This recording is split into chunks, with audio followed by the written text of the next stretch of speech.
നമസ്കാരം. അപ്പം നമുക്ക് നമ്മുടെ വെയിറ്റ് ഒക്കെ ഒന്ന് കുറയ്ക്കാൻ വേണ്ടിയിട്ട് ഒരു ആയുർവേദത്തിലുള്ള ഒരു മരുന്ന് കണ്ടാലോ, അതായത് ഒരു ഒറ്റമൂലിയാണ് കേട്ടോ.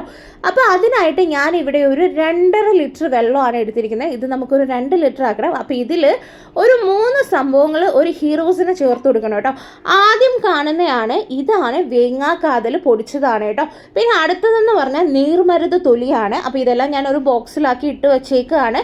ഇനി അടുത്തതാണ് ഞെരിഞ്ഞിലാണ് കേട്ടോ. അപ്പോൾ ഈ 3 സംഭവങ്ങളാണ് നമുക്ക് ഈ വെള്ളത്തിന് വേണ്ടത്. ഈ ഞെരിഞ്ഞിലെന്ന് പറയുന്നത് നമുക്ക് മൂത്ര സംബന്ധമായ എല്ലാ പ്രശ്നങ്ങൾക്കും നമുക്കിത് യൂസ് ചെയ്യാവുന്നതാണ്. മാത്രമല്ല നമ്മുടെ ബോഡിയിലുള്ള വാട്ടർ കണ്ടൻ്റ് ഒക്കെ കുറച്ചിട്ട് നമുക്ക് ആ ഒരു വെയിറ്റ് ലോസിന് വേണ്ടിയിട്ട് ഹെൽപ്പ് ചെയ്യുന്നൊരു സാധനമാണ്. ഇതൊരു മുള്ളു പോലെ ആയിരിക്കണേ. അപ്പോൾ ഇത് കുറച്ചൊന്ന് എടുത്തിട്ട് ഇത് ഇത്രയും ക്വാണ്ടിറ്റി എടുത്തിട്ട് ഈ 2.5 ലിറ്ററിൽ ഞാനിത് ചേർത്ത് കൊടുത്തിട്ടുണ്ട് കേട്ടോ. അപ്പോൾ ഇതാണ് ആദ്യത്തെ സംഭവം. സൂക്ഷിച്ച് യൂസ് ചെയ്യുക. നല്ല മുള്ളു പോലെയാണ് ഇതിരിക്കുന്നത്. കയ്യിലൊക്കെ കൊണ്ടുവരാതെ നിങ്ങൾ സൂക്ഷിക്കണം കേട്ടോ. ഇനി രണ്ടാമത്തേതെന്ന് പറഞ്ഞാൽ ഇതാണ് വേങ്ങാക്കാതൽ തൊലിയാണ് കേട്ടോ. അത് ഈ പൊടിഞ്ഞത് വാങ്ങാൻ കിട്ടും, അതെടുക്കുക കേട്ടോ. അപ്പോൾ ഇതെന്ന് പറയുന്നത് നമ്മുടെ ബ്ലഡിൻ്റെ ഷുഗർ ലെവലൊക്കെ കൺട്രോൾ ചെയ്യാൻ വേണ്ടിയിട്ടും കൊളസ്ട്രോൾ കുറയ്ക്കാൻ വേണ്ടിയിട്ടും വെയിറ്റ് ലോസിന് വേണ്ടിയിട്ടും ഒരു ഹെൽപ്പ് ചെയ്യുന്ന സംഭവമാണ്.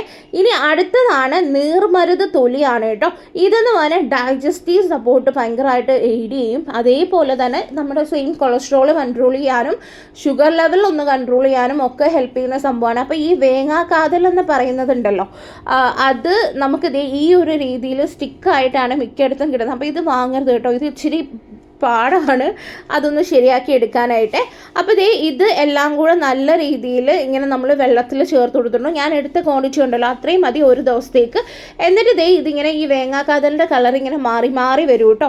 ഇത് നമ്മൾ നന്നായിട്ടൊന്ന് തിളപ്പിക്കുക. തിളപ്പിച്ച് 2.5 ലിറ്റർ എന്നുള്ളത് 2 ലിറ്റർ ആക്കുക. എന്നിട്ട് നമ്മളിത് അരിച്ചെടുത്തിട്ട് വേണം 2 ബോട്ടിലാക്കി വെച്ചിട്ട് ഒരു ദിവസത്തിൽ നമ്മളൊരു 2 ലിറ്റർ എന്നുള്ള കണക്കിൽ എപ്പോഴൊക്കെ നമുക്ക് സമയമുണ്ടോ അപ്പോഴൊക്കെ കുടിച്ചാൽ മതി. ഇത് തിളച്ച് വരുമ്പം ഈ ഒരു കളറായിട്ട് വരും കേട്ടോ. പിന്നെ അങ്ങനെ വലിയ ടേസ്റ്റ് വ്യത്യാസമൊന്നുമില്ല. ഈ വേങ്ങാക്കാതലിന് ചെറിയൊരു ചവർപ്പുണ്ട്, അത് നമുക്ക് എന്തായാലും ഫീൽ ചെയ്യും. പക്ഷെ കുടിക്കാൻ പറ്റുന്ന രീതിയാണ്. പിന്നെ ഇത് മാത്രം പോരാ, കൂടെ നമ്മൾ ഡയറ്റും കാര്യങ്ങളൊക്കെ എടുത്താൽ നല്ലൊരു റിസൾട്ട് ഉണ്ടാവും കേട്ടോ. അപ്പോൾ എന്തായാലും ഇതൊന്ന് ട്രൈ ചെയ്ത് നോക്കുക. അടിപൊളി സാധനമാണ് കേട്ടോ. അപ്പോൾ നമുക്കിനി അടുത്ത വീഡിയോ കാണാവേ.